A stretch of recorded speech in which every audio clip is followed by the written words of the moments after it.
Hey guys, it's T. Today I wanted to talk to you about Guild Bash. So this is a reoccurring event. It comes up fairly often.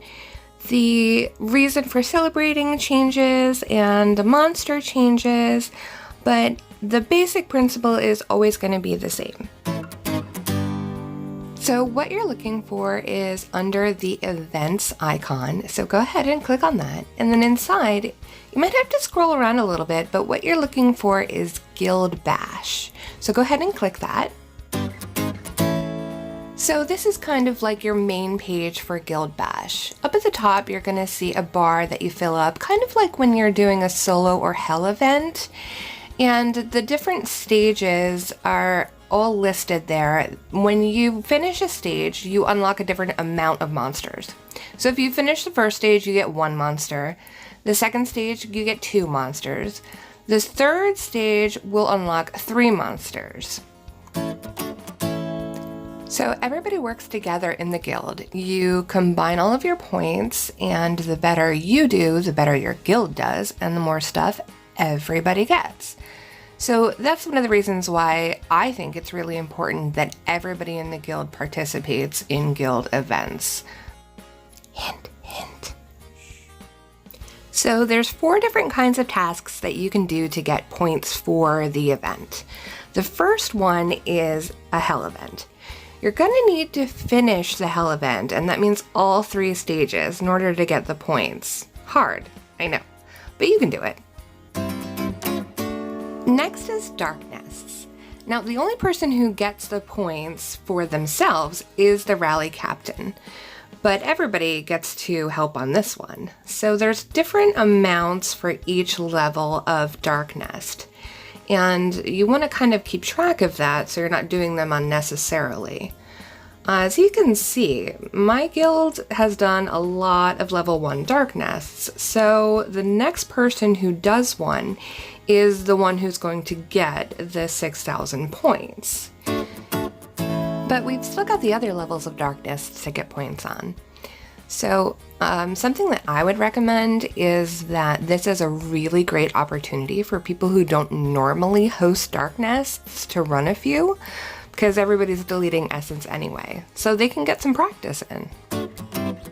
The next way to get points is the donation box.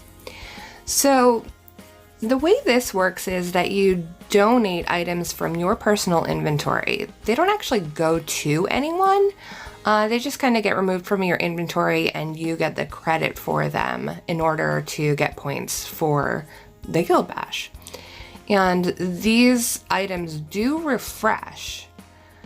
So you're gonna wanna keep an eye on the timer, and when it's up, come back and check. So this isn't really something that you're gonna wanna do if you've just started playing the game, because you're mostly gonna need the stuff that they're asking you to donate. But later on, you might find yourself sitting on a couple hundred of something that you don't necessarily need anymore, and that'd be good to donate. Next up, monster hunting. So you get different points depending on if you hit it or if you kill it, and depending on the level of the monster itself. So this is a great time to pull out the energy in your bag, get everybody involved in hunts, work on bigger monsters together, and really make the most of it. So everybody's working together and you've got lots of points. And when you finish a stage, one of the R4s or the leader can go to the summoning hub, and they can click the summon button to summon the monster. The monster changes with the event that we're celebrating. So right now we're celebrating the 12th birthday of IGG, and the monster is the Hoarder. This is what he looks like. The monsters don't change every time, but they do change, so it's something to look forward to and something to look for. There's 2 special boxes that you're gonna get, and they're gonna show up in your guild gifts. And the first one is the summoning box. This one your guild gets as soon as the monster is summoned. The other one's a little trickier. It's the Slayer loot. This is the loot that you get when you kill the monster. But the tricky part is that it shows up in global chat that your guild has summoned a monster. So anybody who knows where you live is going to come visit, and hopefully you're the one who kills it.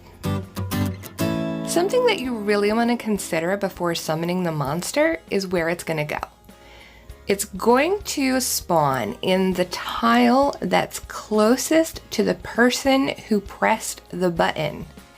So a lot of times you'll want to make a nice clean spot in the middle of your hive, probably a camp or have somebody move, and then if the person next to that spot isn't an R4, give them a little promotion temporarily so they can press the button for you and get the monster in a good spot, so that it makes it a little more difficult for other people to try and snipe it from you.